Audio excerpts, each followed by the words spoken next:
Welcome to Explain to Shane. I'm your host, Shane Tews at the American Enterprise Institute. On this podcast, I interview tech industry experts to explain how the apps, services, and structures of today's information technology system work and how they shape our social and economic life.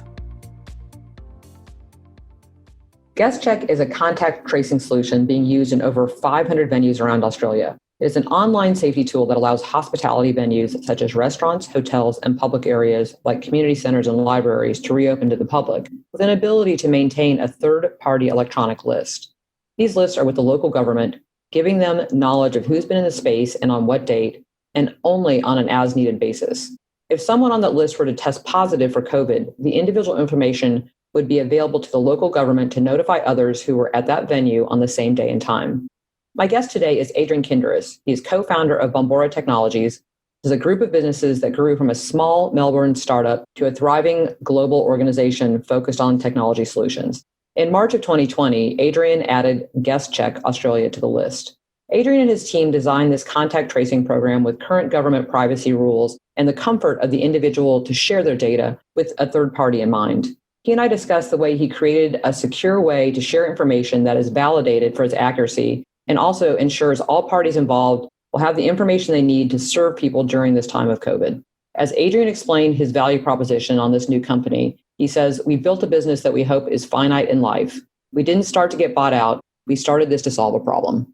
Adrian, you and your development team have put together an app that appears to be valuable, simple, and a third-party solution for a three-way relationship between your hospitality locations, bars or hotels, the guests of the establishment, and the government. So explain to me how you figured this out, because we don't have it quite right up here in the United States.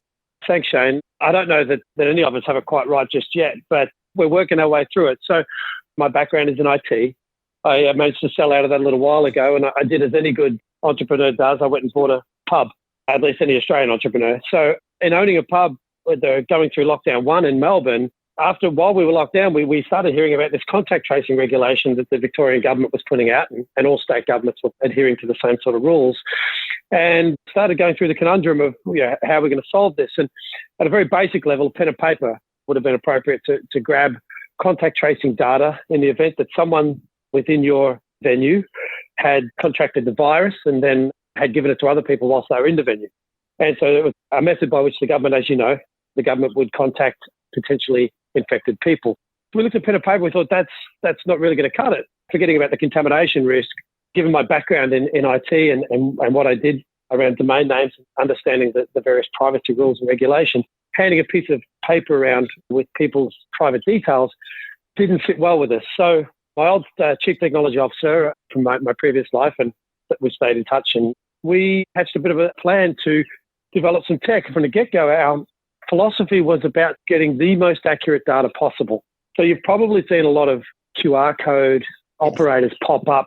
A little cottage industry has sprung up around people doing a similar thing. The problem you have is whenever you allow free-form data entry, especially online, that doesn't guarantee that people aren't going to put in rubbish information. Shane, how many times, I know you travel a lot, how many times have you traveled the world and got a free Wi-Fi somewhere and it asks you to enter your name and email address, and I'm pretty sure you entered in some Santa Claus and some rubbish data at that point in time. Send it all to Yahoo. Yeah, that's right. Yeah. Well, you're at least doing something. If you're using an address that's valid, you're one step ahead of me. So on that, we didn't want to just scan a QR code. We presented some forms on your internet-enabled device. Then you're checked in. That wasn't enough for us. So we went about creating a validated solution. By validated, we used what is now somewhat a forgotten methodology, which is SMS-based tech. What the SMS enabled us to do, or the text message enabled us to do, was when someone walks into a venue, they text our phone number, but with a unique code of that venue, and then we bounce a text message back to them. In doing so, we get a valid phone number. So we now know that phone number works. And when you distill all the information down, all the data collection down, that's really what the government needs, right? When the contact tracing teams are called into action, they need accurate data in the most efficient way possible. So that's how it all sort of came about. We then went around building our tech and our solution around that backbone, focusing on what is effectively validated information, and then kept it away from the venues, which is an interesting discussion because, of course, you've got all these little venues that have never had to play online before, never had to hold private data before. I'm talking cafes and pubs and so on. Now they've been given this mandate that they have to collect all this privacy data, and they're now under all the privacy regulations to go with that. So, it was a bit of a cluster for these guys to have to deal with. And they kept saying, so do we hold the data? And we're like, no, you know what? You're best not to even touch it. And we will release that data to the appropriate government authorities if and when it's required. I've answered your question in a long way there, but that's how we got started. That was the basis for the tech. Really, the core tenet of validated data and doing it in a very, very efficient way, doing it in a frictionless way, such that you can check in within 3 seconds. We do allow free-form data entry if you've got a minor with you, for example, that doesn't have a phone, and a couple of other little caveats. But ultimately, the one thing we do grab is a valid phone number. We know that the contact tracing teams can reach out to anyone within moments, send a text message and tell those people to isolate and go and get themselves tested. Virginia just recently rolled out a contact tracing app that is Apple and Google enabled on their platforms using Bluetooth technology. What is the difference between your contact tracing app and the one that Virginia just recently rolled out? The difference between our solution, it doesn't matter, but we're not an app. We don't have to download anything for us, which is different, right? Because the Virginian solution is all about downloading an app. And then what it uses is the Google and Apple proximity solution that they've developed, right? Which is where they use Bluetooth between two devices that have the app turned on. Should you get within a certain distance between these two devices, it logs 2 unique codes and says, well, you've come in contact with this person. That doesn't keep your details or anything else, just a code of that person. And then so should that person contract the virus, it goes through their phone and then says, well, in the last 14 days, who did this person come in contact with? And then automatically sends a message out to you. And so the Virginian solution is built on the backbone of proximity. Now, there's a whole bunch of issues with Bluetooth. It doesn't always work. It's not always accurate. The person must have it turned on, not just the app downloaded, but of course the app turned on to do so. And then, of course, there's the whole big brother thing around that, right? So because it's run by a government, people think, oh, the government's grabbing all my data. So people tend to gravitate towards privatized solutions, which is ridiculous, for the aforementioned reasons that I was talking about with the Chinese example. But anyway, so just by way of background, that's what the Virginian difference is. It's an app that you download that uses proximity. Now, we've had people that have had walls in between them, because there's an Australian version as well that the Australian government tried to get up that has not been, it's been a massive failure. But they had walls in between them, but because the Bluetooth could connect through that wall, they were caught up in the contact tracing. Now, I didn't even come in touch. This person worked in an office next door to me that had thin walls, but I never saw them, didn't even know who they were, yet they had COVID and I was called into it. Right. Another good example, a mate of mine who's a doctor, he worked in a very, very strict, he had all his PPE on, all his gear on, and there was screens between every patient. And he was scared because if he gets caught up in a transmission, he can't work. Yep. Right, because he has to then go self-isolate and everything else. And so they were all worried the Bluetooth, the Australian app was going to drag him unnecessarily in because they were, first of all, they were wearing all their PPE, but second of all, they had physical barriers between them to do so. I went to a restaurant when we got into, I think, phase 2 here in Washington, and I walked up and they handed me a pen, which somebody had maybe wiped off, and said, here, you need to put your name and cell phone number and your email on this strip of paper like you were going to win like a prize. And then they put it into a shoebox. And I was like, right. Oh, okay. And then my friend I was with, he goes, did you give them your real information? And it never occurred to me not to, because you know me. But I was like, yeah, that's not going to work. So then I look at the guard and I said, what are you going to do? Like if somebody somehow contacts you, you're going to go back and get that shoebox out? And he just looked at me like, what are you talking about? And I was like, this isn't going to work. And then I read about what you were doing and I was like, brilliant. And your example on your website, guestcheck.com.au, actually its simplicity is what is so elegant about it, that this is information. It goes to the right person. The person who checks you in doesn't actually have to touch the device. So you resolve that issue, as well as the idea of someone, I imagine, if they, go back to the authorities and say, hey, I tested positive. You can go back and actually tell all these people that you should probably just go check and see how you're doing. Yeah, that's right. So you're right. The beauty is in the simplicity. But when you think about it, a pen and paper. By the way, I just imagined that guy having at the back in the office, like all these shoe boxes marked, May 25th, May 26th. And hey, John, we got a bit of an issue here, buddy. Can you go to the box marked May 25th and just dig out all those numbers, please? It's just ludicrous. It's not necessarily the venue's fault. They just got this thrust upon them that they, if you want to open up, you've got to do these things. So it's only natural that, and I also had to worry about a whole bunch of other things, coming back online. And by way of getting their businesses up and running. So we really wanted to try to take that headache away. But more to the solution itself, I think having a pen and paper also led to, and it was seen because Queensland, one of the northern states of Australia, was one of the first ones to open up after the first lockdown, and they had queues of people lined up at the front while they were waiting to sign in. Now, that makes no sense at all when you're trying to keep people socially distanced. Now, so one of the other key tenets outside of accuracy was about being frictionless and efficient in the data collection itself. And so using your own device, you don't share anyone else's device. If you don't have one, the venue can manually enter you on one of the staff members' own devices if they so choose.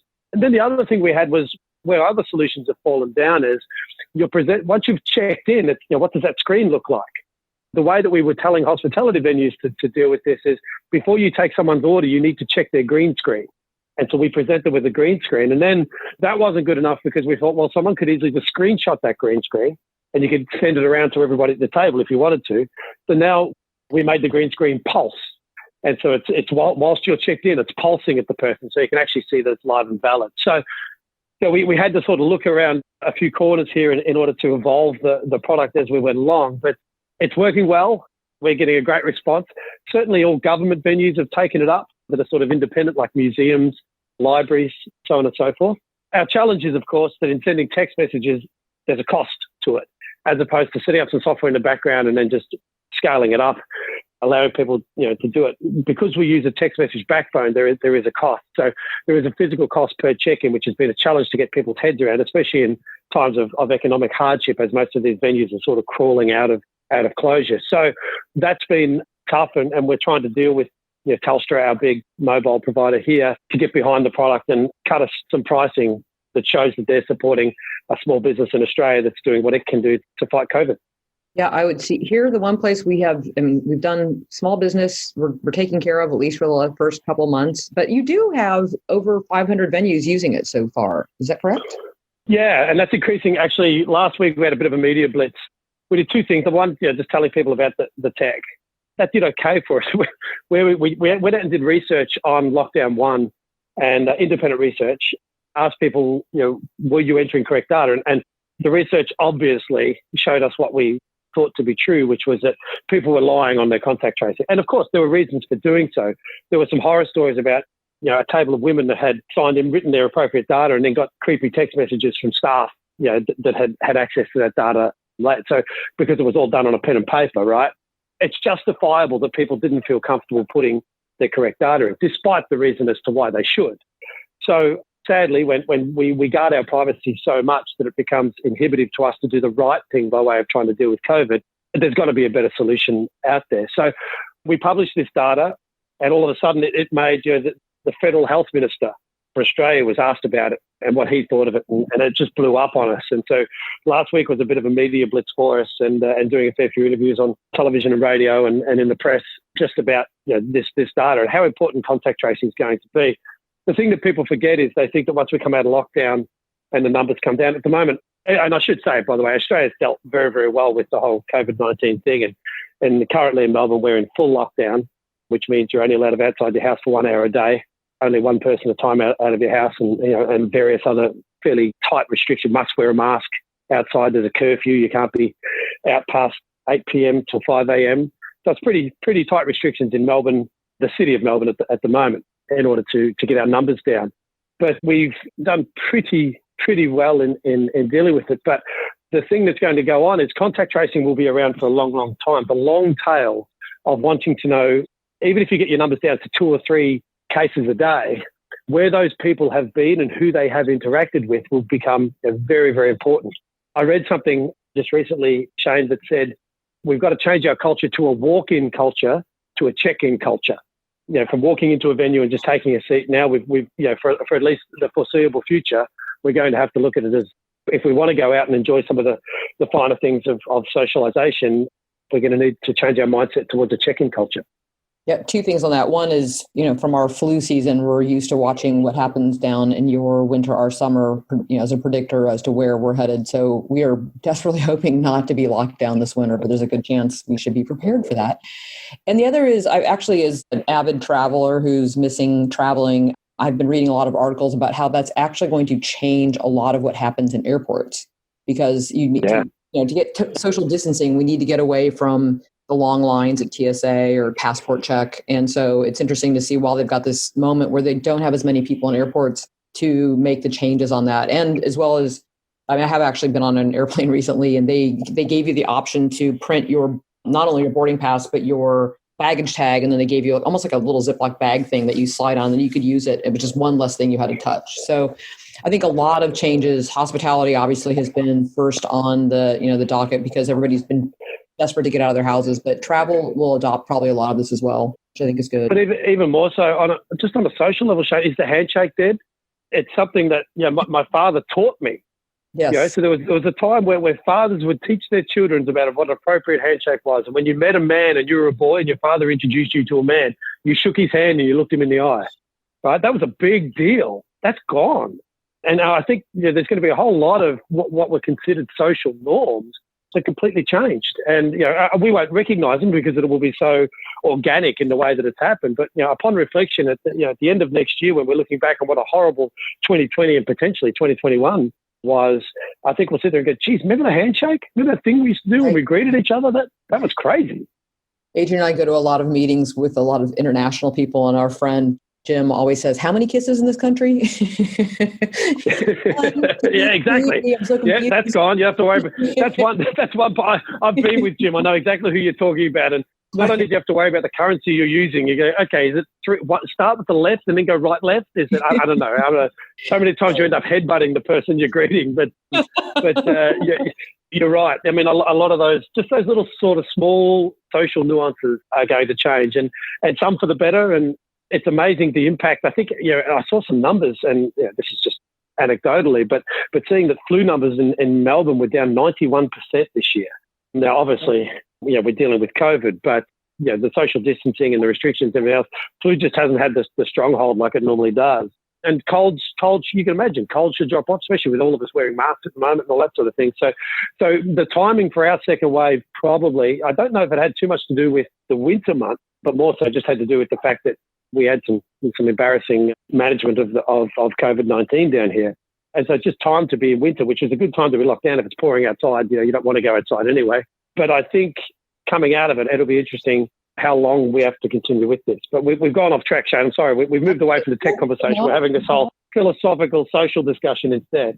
It all lends the same direction, which is, you say, I don't know if it's embarrassing. Obviously, we're feeling a bit humiliated some days in our numbers here in the United States. Singapore obviously did a bang-up job, but, privacy is not an issue there. Yeah. So that's kind of the question when the way that you're sharing information is why in the beginning I highlighted the kind of the three-way relationship you have between the customer, the actual restaurant or the hotel, and then the government. So far, have you had any problems with any of those entities? No, not at all.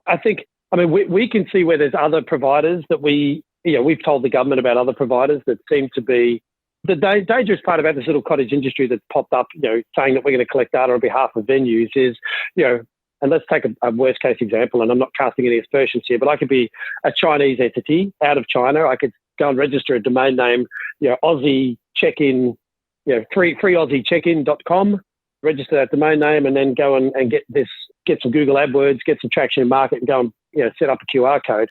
I could then be collecting that data on behalf of those venues, but doing whatever the hell I want with it. And the Australian government's got no jurisdiction to come after you for privacy breaches or anything else. So it's a bit of a dangerous game that gets played, and we've certainly been in good discussions with the government.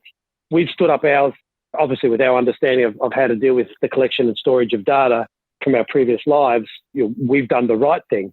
But certainly alerting government to the fact that there are bad actors out there to try to come up with some, whether it's a certification program or even the government endorsing certain providers, or at least providing a set of criteria that each one must adhere to in order to give venues better instruction as to who to choose. Because that's one of the negative sides of this is, there was one provider that got a lot of traction, came out, and it was actually backed by the Australian Hoteliers Association, and it was a New Zealand provider, obviously, that had been set up to help New Zealand come through their lockdown.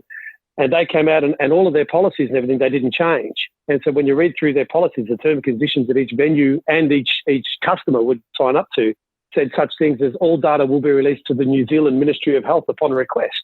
Now, that's a big no-no, of course.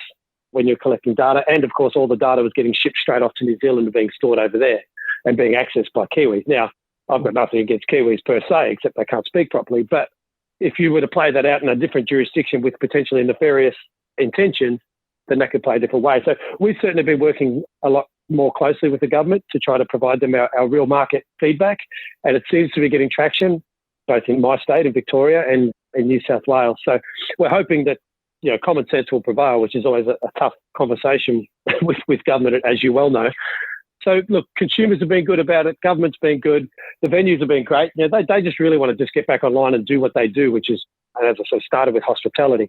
I should also say, Shane, that this is now, it's mandatory across all businesses where you come into contact with customers here.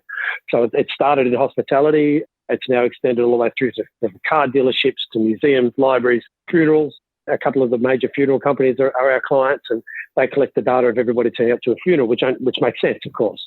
So the contact tracing is going to be part of our existence going forward. And we're hoping, obviously we would like that the government mandated a solution and stuck with it, and that would be okay by us. And certainly we didn't start this business to profiteer.